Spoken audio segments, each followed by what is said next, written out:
مرتا نہیں ہے، شہید زندہ ہوتا ہے، اور زندہ کو یاد کر کے خوش ہونا چاہیے۔ زندہ کو یاد کر کے انسان پشیمان نہیں ہوتا۔ وہ ہم ہو سکتا ہے شہید کو نہیں دیکھ رہے، لیکن وہ ہمیں دیکھ رہا ہے۔ وہ اسی لیے بڑے بڑے علماء جب اس آیت کی تفسیر کرتے ہیں، جو آیت آپ نے پیچھے دیکھی ہے جو پینا فلیکس پہ لگی ہوئی ہے، اور اس سے مشابہ اور آیات ہیں کہ جس میں خدا خود اپنے بندوں سے یہ کہہ رہا ہے کہ تم گمان نہ کرو کہ جو اللہ کی راہ میں مارا گیا وہ مردہ ہے، بل احیاء، بلکہ وہ زندہ ہے، عند ربہم یرزقون، اللہ کے نزدیک رزق پاتا ہے۔ خوب اس کا زندہ ہونا کیسا ہے، اس کا رزق پانا کیسا ہے۔ خوب یہ ماورائے طبیعت ہے، اسے ہم نہیں سمجھ سکتے، علماء کہتے ہیں۔ امام خمینی خود فرماتے ہیں کہ صرف یہی جملے شہید کے لیے کافی ہیں، اور جتنے بھی قلم مادی ہوں وہ ٹوٹ بھی جائیں تو بھی شہید کے درجے کو بیان نہیں کر سکتے۔ خدا جس کو کہہ رہا ہو کہ وہ اللہ کے نزدیک رزق پا رہا ہے، وہ کیسا رزق ہے، کہاں سے پا رہا ہے، وہ ہم نہیں اس کو سمجھ سکتے۔ لیکن یہ ہے کہ شہید قوم کی حیات ہوتا ہے۔ حدیث امام جعفر صادق علیہ الصلوۃ والسلام، اللہم صلی علی امام فرماتے ہیں کہ ایک شہید 70 اپنے لوگوں کی شفاعت کرے گا۔ 70 لوگ، وہ آپ کے اپنے محلے کا شہید ہے، جس کے اچھے تعلقات اس سے ہوں گے، کم از کم وہ اس خوش فہمی میں رہ سکتے ہیں کہ ہماری تو وہ شفاعت کرے گا۔ اذان موت، وہ یہ مسکراتا چہرہ آج بھی اس کا آنکھوں کے سامنے ہے، جیسے گویا وہ ابھی بھی مسکرا رہا ہے، اور یقیناً مسکرا رہا ہے۔ وہ ظاہر ہے جس ایام میں اسے اللہ نے یہ شہادت دی، ماہ محرم کے ایام، اور اس ایام میں بھی خلق انسانیت کی خدمت کرتے ہوئے، جان بچاتے ہوئے اپنی جان کا نذرانہ پیش کیا۔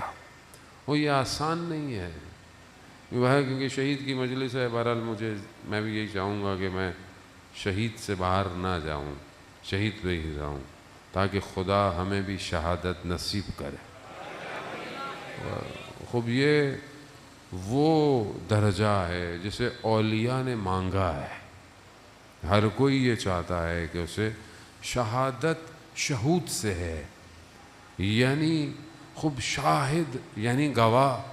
شاہد کے معنی کیا ہے؟ یعنی گواہ ہے، یعنی دیکھ رہا ہے۔ وہ شہادت بھی ایسا مقام ہے کہ جو بہت آسانی سے نہیں ملتا، اور شہید کے خون کا قطرہ جب زمین پہ گرتا ہے، خدا اس کے سارے گناہوں کو معاف کر دیتا ہے۔ اور یہ چند قطروں میں سے جو خدا کو پسند ہے نا، خدا کو چند قطرے پسند ہیں۔ ایک وہ قطرہ جو انسان غصے میں پی جاتا ہے، یہ جرعہ ہے نا، انسان کو بڑا غصہ آئے تو انسان پی جائے غصے کو، یہ خدا کو بڑا پسند ہے۔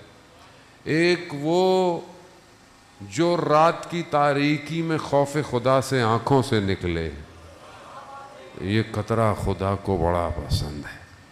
اور ایک یہ خون کا قطرہ جو خدا کی راہ میں بدن سے ٹپکتا ہے۔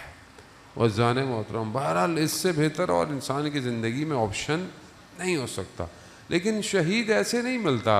شہادت ہر کسی کے نصیب میں نہیں ہے، شہادت ملتی نہیں ہے۔ شہید شہادت تک جاتا ہے، اس کی زندگی ایسی ہوتی ہے کہ شہادت خود اس کے لیے تڑپتی ہے۔ عزیزان محترم، ایک شہید، اس کا وصیت نامہ میرا بیٹا مجھے سنا رہا تھا وہ شہید کا اچھا خاصا بڑا وصیت نامہ ہے. وہ کہتا ہے کہ جب میں اپنی جوانی میں رات کی تنہائی میں سو رہا ہوتا تھا، جب سب ماشاءاللہ جوان ہیں، بزرگ بھی ہیں، بزرگ بھی بہرحال جوان ہی ہیں، کہ انسان سوتا ہے اور جوانی کی نیندیں بڑی بھاری نیندیں ہوتی ہیں، صبح اٹھنا بڑا مشکل ہو جاتا ہے. ویسے بھی جو رات کو زیادہ دیر جاگے اس کے لیے تو ویسے بھی اٹھنا مشکل ہے، اور ویسے بھی جوانی میں اٹھنا بڑا مشکل ہے. تو وہ کہتا ہے کہ پروردگار تو مجھے اٹھاتا تھا لیکن میں کروٹ بدل لیتا تھا. تو اس وقت مجھ سے بات کرنا چاہتا تھا. اللہ اکبر. یعنی خدا کیوں اٹھا رہا ہے؟ خدا نماز تہجد کے لیے کیوں اٹھاتا ہے؟ سحر اس کو کیا چاہیے؟ وہ چاہتا ہے کہ میں اپنے بندے سے بات کروں، تنہائی میں، سرگوشی میں، کوئی نہیں دیکھ رہا. تو شہید کہتا ہے کہ پروردگار تو مجھے اٹھاتا تھا، تو چاہتا تھا مجھ سے بات کرے، لیکن میں نے ناز کیے، میں نہیں اٹھتا. جیسے بچہ ہے نا، بچے کو بیٹا کھا لو تو میں نہیں کھاؤں گا، بیٹے بولے کر لو، میں نہیں کروں گا. بچہ کیا کرتا ہے؟ بچہ ناز کرتا ہے. بچہ ہے نا. خوب انسان بھی اپنے خالق کی بارگاہ میں ناز کرتا ہے، وہ اٹھاتا ہے، میں نہیں اٹھتا. وہ شہید جب یہ اپنا وصیت نامہ لکھ رہا تھا تو وہ خط مقدم پہ تھا، یعنی بالکل فرنٹ لائن پہ لڑ رہا تھا. اب وہ کہتا ہے پروردگار اس وقت میں ناز کر رہا تھا، اب میں تجھ سے شہادت مانگ رہا ہوں تو ناز کر رہا ہے. تو مجھے شہادت نہیں دے رہا، تو مجھے تڑپا رہا ہے، جبکہ میں جانا چاہتا ہوں، میں تیرے پاس آنا چاہتا ہوں، میں پرواز چاہتا ہوں. اور جانے محترم، خوب زندگی ایسی گزارنی پڑتی ہے.